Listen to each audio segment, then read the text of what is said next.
Terima kasih pemirsa, Anda masih di Sindo Morning Show bersama saya Bayu Prada dan rekan saya Yasmin Atania. Tentunya tadi kita sudah sajikan berbagai informasi-informasi menarik, tapi masih ada banyak Yasmin, informasi-informasi menarik lainnya. Ada apa Yasmin? Ya, pemirsa, melarikan diri usai menabrak pengendara motor di 3 lokasi berbeda. Seorang sopir truk asal Blitar dikepung ribuan warga di Tulung Agung, Jawa Timur. Ya, pengemudi truk berhasil diamankan polisi usai 3 jam bersembunyi di rumah warga. Sementara truk rusak berat akibat amukan warga.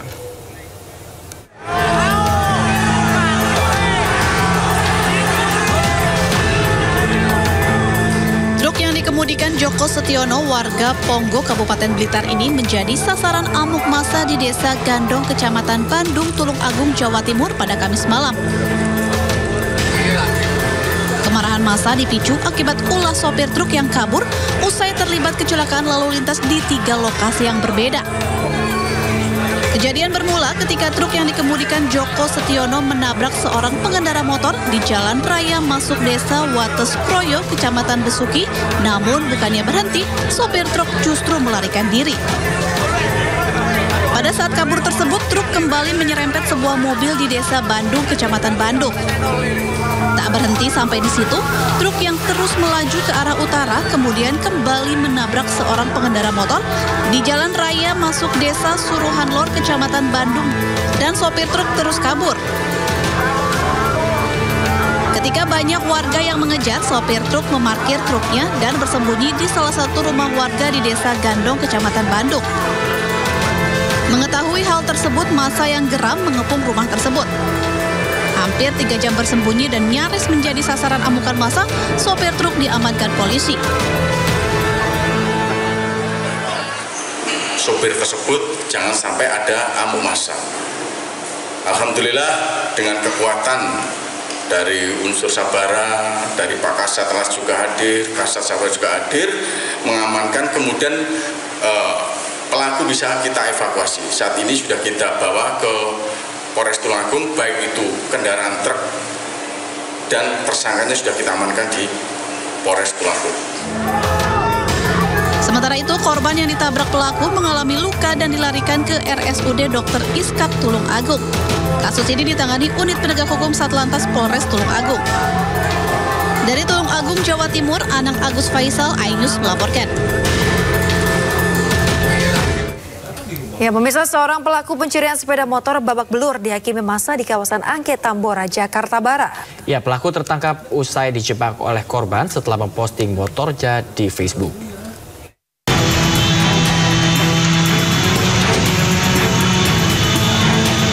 Pelaku pencurian sepeda motor babak belur usai ditangkap dan dihakimi massa di kawasan Angke Tambora, Jakarta Barat. Pelaku tertangkap setelah korban yang mengalami kehilangan sepeda motor melihat motornya tengah dimuat di marketplace untuk dijual seharga 6 juta rupiah. Melihat hal tersebut, rekan korban berinisiatif untuk menjebak pelaku dengan cara ingin membeli langsung hingga berhasil menangkap pelaku. Seling 2 jam kemudian ada postingan Facebook. Nah, di postingan Facebook langsung dicecer sama beberapa akun Facebook di grup saya, dicecer, kenal sama teman saya, namanya Selamat, kenal di sini. Setelah sempat dihakimi massa, kepolisian sektor Tambora yang mendapatkan laporan warga langsung mengamankan pelaku ke Mapolsek Tambora. Kita dapat informasi dari masyarakat bahwa salah satu pelaku jalan buruk tertangkap oleh massa. Kemudian kita ke TKP, kita lakukan pengamanan, kita bawa ke komando. Kemudian setelah kita interogasi, ternyata TKP-nya di Palmerah. Dan kita sudah koordinasi dengan pihak Polsek Palmerah. Nanti perkaranya akan diserahkan ke Polsek Palmerah. Selanjutnya pelaku diserahkan ke Polsek Palmerah untuk mempertanggungjawabkan perbuatannya.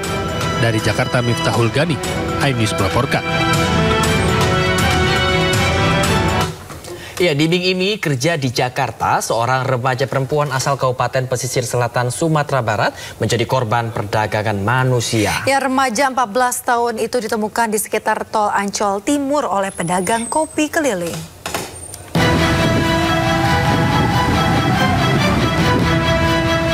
Seorang remaja perempuan asal Carocok, Kabupaten Pesisir Selatan, Sumatera Barat ditemukan terlantar di jalan. Dirinya mengaku dibuang sejumlah pria di tol Ancol menuju Tanjung Priuk.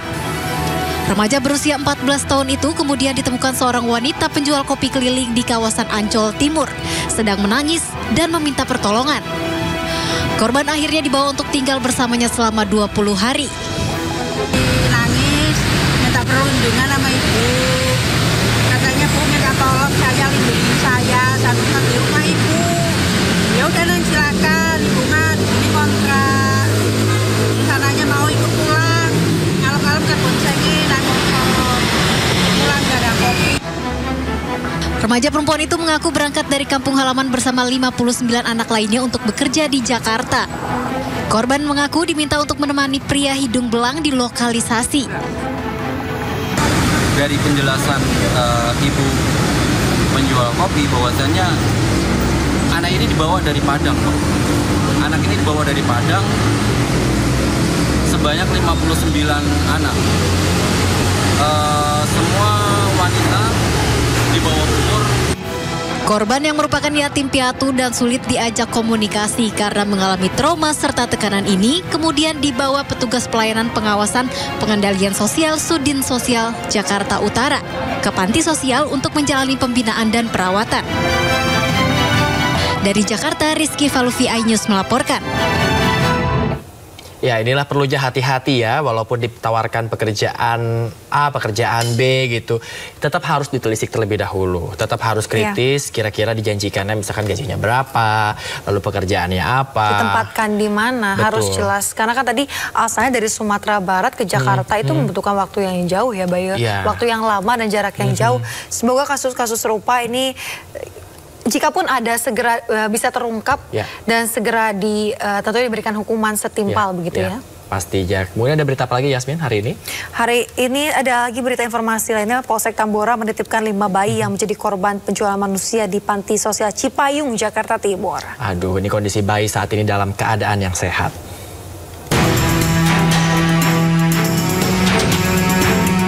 Polisi serahkan 5 bayi ke Panti Sosial Cipayung, Jakarta Timur.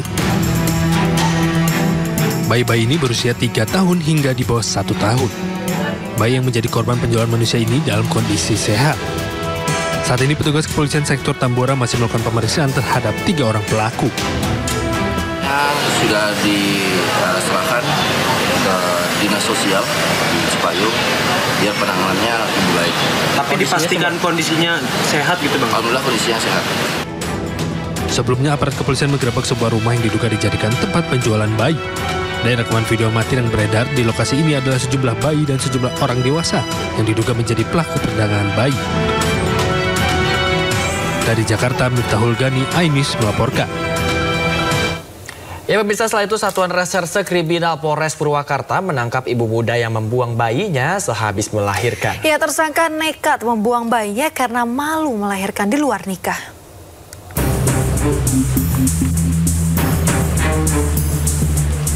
Polisi Satuan Reserse Kriminal Polres Purwakarta menangkap perempuan berusia 18 tahun berinisial Vivi yang terbukti membuang dan membunuh bayinya setelah dilahirkan. Pelaku sempat dirawat di rumah sakit karena kondisi kesehatannya menurun pasca melahirkan. Setelah kondisi pelaku membaik, polisi langsung mengamankan pelaku. Kasus ini terbongkar dari surat undangan yang ada di dalam tas hitam bersama jasad bayi. Di dalam undangan tertulis nama pelaku. Selanjutnya polisi melakukan penyelidikan dan polisi mencurigai tersangka Vivi yang tinggal di sekitar lokasi ditemukan bayi. Kepada polisi, tersangka mengaku dirinya hamil di luar nikah. Karena malu, dia memutuskan untuk membuang bayinya. Sebelum membuang bayinya, pelaku tega menyumpal mulut bayinya dengan tisu hingga tewas. Kemudian yang bersangkutan menyembunyikan kehamilannya kepada keluarga. Nah, pada saat sudah tiba waktu melahirkan sendiri di rumahnya, kemudian karena panik yang bersangkutan membungkus bayi yang baru lahir dengan sebuah spray dan dimasukkan ke dalam tas. Nah, karena bayi ini menangis, baru lahir menangis, makanya pelaku menyumpal mulut bayi dengan tisu supaya tidak ada suara. Sebelumnya ditemukan jasad bayi terbungkus tas hitam di belakang rumah warga di Kecamatan Sukatani, Purwakarta, Jawa Barat pada 15 Januari 2024 lalu. Warga yang menemukan langsung melaporkan ke polisi setempat. Dari Purwakarta, Jawa Barat, Irwan Ainis melaporkan.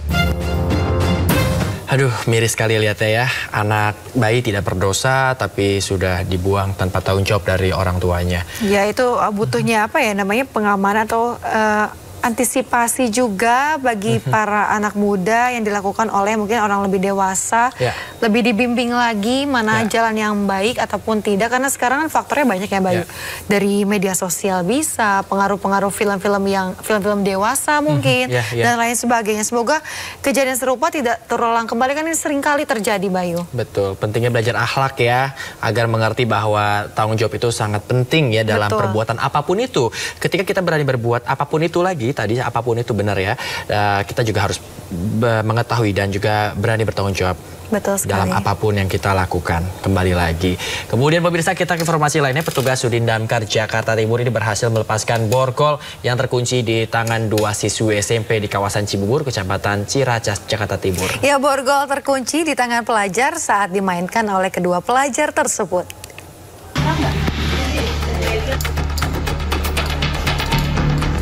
Proses pelepasan borgol diawali dengan memotong borgol dengan menggunakan alat pemotong besi agar bisa dipisahkan dari kedua tangan siswi SMP ini. Borgol yang terkunci di tangan 2 orang siswi SMP ini kemudian dibuka dengan alat khusus. Borgol besi ini terkunci di tangan kedua siswi saat dimainkan usai ujian praktek di sekolah. Borgol sempat dicoba untuk dibuka menggunakan kunci, namun kunci tersebut patah dan tidak bisa digunakan. Pihak sekolah kemudian melaporkan kejadian tersebut ke petugas Damkar Sektor Ciracas untuk membantu melepaskan borgol. Terima kasih untuk Bapak-Bapak Damkar Sektor Ciracas atas bantuannya, respon cepatnya membantu siswi kami untuk melepaskan borgol. Sebagai respon cepat dari Damkar semua, kami mengucapkan terima kasih yang sebesar-besarnya. Borgol yang terkunci akhirnya berhasil dilepaskan dari kedua tangan pelajar tersebut tanpa terluka. Dari Jakarta, Rio Manik, iNews melaporkan. Ya, pemirsa, seorang pelajar ditangkap polisi karena membobol ATM di Kediri, Jawa Timur. Iya, kepada polisi pelaku juga mengaku sebelum membobol ATM sempat membobol toko rokok elektrik.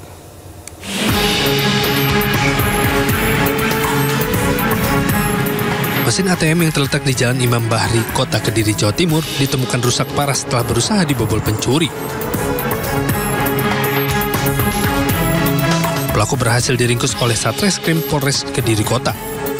Ironisnya pelaku berinisial JMS masih berstatus pelajar. Pelaku mengaku sebelum melakukan aksi membobol mesin ATM, pelaku terlebih dahulu melakukan pencurian pada sebuah toko rokok elektrik di Jalan Kapten Tendean, Kota Kediri. Setelah sukses menggondol barang-barang di toko rokok elektrik, JMS langsung bergerak ke mesin ATM yang berada di Jalan Imam Bahri, Kecamatan Pesantren. Pelaku kemudian mencongkel mesin ATM dengan linggis di bagian penutup berangkas. Yang sebelumnya dia juga melakukan pencurian pemberatan di Polres Papor, selanjutnya dia menuju ke ATM Bank Jatim di Pesantren Kota Kediri, kemudian dia masuk ke ATM tersebut, kemudian dia langsung mencongkel bagian bawah. Guna mempertanggungjawabkan perbuatannya, pelaku terancam dijerat dengan pasal 363 KUHP tentang pencurian dengan pemberatan. Namun mengingat pelaku masih di bawah umur, maka kepolisian akan melakukan penyesuaian terhadap penanganan kasus ini. Dari Kota Kediri, Jawa Timur, Afnan Subagio, iNews melaporkan. Pemirsa, Satuan Reserse Kriminal Polres Metro Jakarta Pusat berhasil membekuk 10 dari 16 tahanan Polsek Tanah Abang yang kabur dari sel tahanan 3 hari lalu. Ya, ke-16 tahanan itu melarikan diri dengan cara memotong tralis besi menggunakan gergaji yang diselundupkan oleh istri salah satu tahanan. Nanti terencana. Upaya pengejaran terus dilakukan aparat Satreskrim Polres Metro Jakarta Pusat terhadap 16 tahanan Polsek Tanah Abang yang kabur pada Senin dini hari lalu. Setelah sebelumnya telah meringkus 2 tahanan, kali ini petugas kembali meringkus 8 tahanan lainnya di sejumlah lokasi berbeda di Jakarta dan luar Jakarta. 8 tahanan beserta seorang wanita yang merupakan istri dari salah satu tahanan kabur hanya bisa pasrah tanpa perlawanan saat digelandang dalam gelar perkara. Ke-16 tahanan itu berhasil melarikan diri dengan cara memotong teralis besi menggunakan gergaji yang diselundupkan oleh RA, istri dari salah satu tahanan. Untuk mengelabui petugas, selama proses penggergajian sel selama 3 minggu, para tahanan pun bernyanyi bersama dengan suara lantang. Kami turut mengamankan Rizky Amelia, berdiri. Ini adalah istri dari Sarifuddin yang diketahui membawa atau menyelipkan gergaji pada saat membesuk tahanan, kemudian gergaji tersebut digunakan untuk memotong tali secara bergantian, ya, setidaknya selama kurang lebih sekitar 3 minggu, ya, bergantian sambil bernyanyi, ya, sehingga mengelabui suara dan sebagainya. Kini polisi masih memburu 6 tahanan lainnya yang diduga telah kabur keluar Jakarta. Dari Jakarta, Rani Sanjaya, iNews melaporkan. Pemirsa, usai jeda Sido Morning Show masih akan kembali dengan informasi lain di antaranya. Operasi beras murah di sejumlah daerah diserbu ratusan ibu-ibu. Yang kemana-mana tetaplah di Sindo Morning Show.